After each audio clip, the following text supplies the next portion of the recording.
Poursuite des violences entre Palestiniens et Israéliens.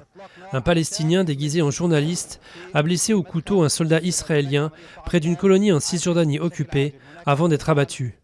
À Jérusalem, le déploiement des forces de l'ordre est massif et les musulmans qui sont interdits d'esplanade des mosquées pris dans la rue. Un migrant afghan abattu en Bulgarie. L'homme qui venait de Turquie a été tué par la police des frontières peu après son entrée sur le territoire bulgare. C'est le premier cas connu de tir mortel de forces de l'ordre depuis le début de l'arrivée de centaines de milliers de migrants en Europe. Davantage d'argent pour les facs.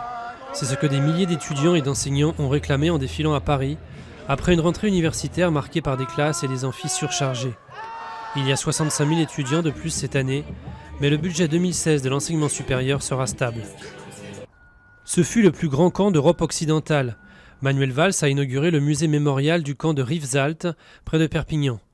Là ont été internés dans le dénuement et souvent le froid des républicains espagnols, puis des juifs et des tziganes, et enfin des harkis après l'indépendance de l'Algérie. Il est rare de fouiller autant en pleine ville. À Lyon, c'est une nécropole de plus de 600 sépultures, vieille de 15 siècles, qui a été mise au jour sur la colline de Fourvière. Et cette si grande quantité de tombes à fouiller a un avantage, permettre de mieux comprendre la population du 5e siècle après Jésus-Christ.